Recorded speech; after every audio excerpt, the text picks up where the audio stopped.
আমি শুভ্র, থাকি ব্রাহ্মণবাড়িয়া। কিছুদিন আগে পাড়ার এক বড় ভাইয়ের বিয়েতে গিয়ে অনেক পুরনো এক বন্ধুর সাথে দেখা হয়। যথারীতি ছোটবেলার কথাবার্তা নিয়ে কথোপকথন শুরু করি। এক পর্যায়ে জিন ভূতের কথা আসতে ওকে জিজ্ঞেস করি কোনো ঘটনা জানে কিনা। সে আমার সাথে ঘটনাটা শেয়ার করে। ঘটনাটা আমি ওর নিজের ভাষায় বলছি। ঘটনাটা আজ থেকে 30 বছর আগের ঘটনা। মামা তখন মাদ্রাসায় পড়তেন। 12 বছর বয়সে মামাকে নানা অনেকটা জোর করেই ভর্তি করান।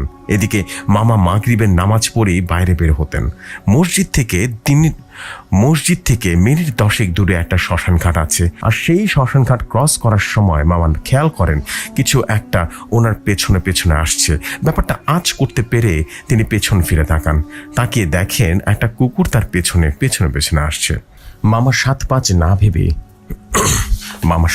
না ভেবে রাস্তায় একটা গাছের ডাল পেরেছিল, সেটা ছুঁড়ে মারে কুকুরটার দিকে। কুকুরটা অনেকটা কান্নার সুরে গোঙাতে গোঙাতে চলে গেল। তার মামা মাদ্রাসায় ফিরে যান। রাত তখন আনুমানিক 2টো হবে। প্রস্রাব করার জন্য টয়লেটে যান। টয়লেটে কারো উপস্থিতি টের পান তিনি। টয়লেটের চারপাশ তাকিয়ে অবশেষে ভেন্টিলেটরের দিকে নজর যায় ওনার। উনি দেখেন ভেন্টিলেটরের মধ্যে এক বিভৎস চেহারার কাটা মাথা। চুলগুলো টয়লেটের ফ্লোর পর্যন্ত চলে এসেছে। চোখগুলো লাল লাল, এক্ষুনি রক্ত বের হবে এমনটা অবস্থা। মাথাটা ওনার দিকে তাকিয়ে বলছে, তুই কাজটা ভালো করিসনি, তোকে ভোগ করতেই হবে। মামা এটা দেখে সহ্য করতে না পেরে চিৎকার শুরু করে দেন। চিৎকার শুনে মাদ্রাসার অন্যান্য ছেলেরা, অন্যান্য ছাত্ররা, সবাই, হুজুর সবাই মিলে ছুটে আসে। মামা এতটা ভয় পায় যে ওনার মুখ দিয়ে রীতিমতো ফেনা উঠে গিয়েছিল, কথাই বের হচ্ছিল না। অনেকক্ষণ পর মামা স্বাভাবিক হলে হুজুররা জিজ্ঞেস করেন তার কি হয়েছিল। মামা তাদের সব কথা খুলে বলেন। শ্মশানঘাট থেকে শুরু করে টয়লেট পর্যন্ত যা যা হয়েছে সব কিছু খুলে বলেন। হুজুর সব কিছু শুনে মামার শরীরটা বেঁধে দিল তাবিজ। তারপর মামা মাদ্রাসা পড়া আধা রেখেই চলে আসেন বাড়িতে। আসল ঘটনাটা ঘটে মামার বিয়ের আগে। মেয়ে দেখতে বের হয়ে গেছে, নানা বিশেষ কাজে বাইরে গেছেন, আসতে 15 দিন লাগবে। তাই মামার বিয়ে 15 দিন পরে হবে। বাড়িতে আনন্দমুখর পরিবেশ ছিল। মামা ঢাকা থেকে আসছিলেন বিয়ের বাজার সদাই করতে। আস্তে আস্তে অনেক রাত হয়ে যায়। রাস্তা দিয়ে আসার সময় উনি দেখতে পান সাদা কাপড় পরা এক মহিলা ওনার দিকেই আসছে। কিছুটা সামনে আসতেই মামা দেখতে পান একটা বিকৃত চেহারার মহিলা ওনার দিকে চেয়ে হাসছে। মামা কিছুটা ভয় পেয়ে নিজেকে সামনে ওই মহিলাকে ক্রস করে যাওয়ার সময় মহিলা পেছন থেকে বলে উঠে, কিরে ভুলে গেলি আমায়? জোরে জোরে হাসার আওয়াজ শুনতে পান মামা। ভয়ে হাত পা নাড়াতে পারছিলেন না মামা। অনেক চেষ্টা করেও গলা দিয়ে আওয়াজ বের হলো না। মনে হচ্ছে কেউ যেন ওনার গলা টিপে ধরে রেখেছে, আর নিজেকে সামনে রাখতে পারেননি। অবশেষে মামা অজ্ঞান হয়ে পড়ে যান। সেদিন থেকে মামা নিখোঁজ হন। প্রায় 1 মাস মামার কোনো খোঁজ ছিল না। বাড়ির সবাই পাগল হবার উপক্রম হয়। এভাবে একটা জলজান্ত মানুষ গায়েব হলো কি করে? নানা বিষয়টা কিছুটা আঁচ করতে পারেন। তাই ওনাদের এলাকার বড় হুজুরকে বিষয়টা জানান।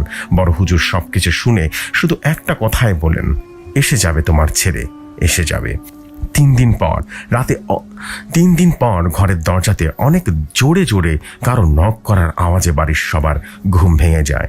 দরজা খুলে দেখেন মামা দাঁড়িয়ে। মামা কাঁদতে কাঁদতে দরজার সামনেই অজ্ঞান হয়ে যান। অনেকক্ষণ পর মামার জ্ঞান ফিরে। তারপর মামা সব কথা খুলে বলেন তার সাথে কি হয়েছিল। নানা আগেই জানতেন ব্যাপারটা, তাই সবাইকে এই নিয়ে প্রশ্ন করতে মানা করলেন। কিছু দিনের মধ্যেই মামা স্বাভাবিক হওয়া শুরু করেন।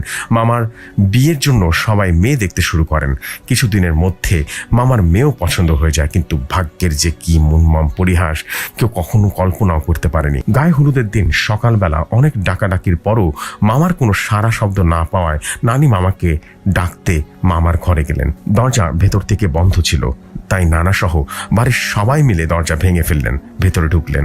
ঘরের ভেতরে তাদের জন্য কি যা অপেক্ষা করছিল তারা ভাবতেও পারেনি। সবাই ঘরের ভেতরে ঢুকতেই মামার বিছানার দিকে তাকান। সবাই দেখতে পান মামার মৃত শরীর। জিহ্বা মুখ থেকে হা হয়ে বের হয়ে আছে, চোখগুলো উপড়ানো, পেটের মধ্যে ছোট্ট একটা গর্ত। এমন বিভৎস বডি দেখে সবাই রীতিমতো আতকে উঠেছিলেন। পরে বাড়িতে কান্নার রোল পড়ে যায়। পুলিশ আসেন, তদন্ত হয়, কিন্তু আজ পর্যন্ত খোলাসা হয়নি সেদিন রাতে মামার সাথে আসলে কি হয়েছিল। নানি আজও কেঁদে কেঁদে বুক ভাসান মামার জন্য। আমি নিজেও দেখেছি নানিকে কাঁদতে। মামার অস্বাভাবিক মৃত্যুর পর নানা একদিন নাকি স্বপ্নে দেখেন এক বৃদ্ধ মহিলা সাদা কাপড় পরিহিত এক বিভৎস চেহারার নানাকে বলছে, তোর ছেলেকে আমি মেরেছি। কারণ ও আমার ছেলেকে মেরেছিল। শিক্ষা হয়েছে এবার ওর।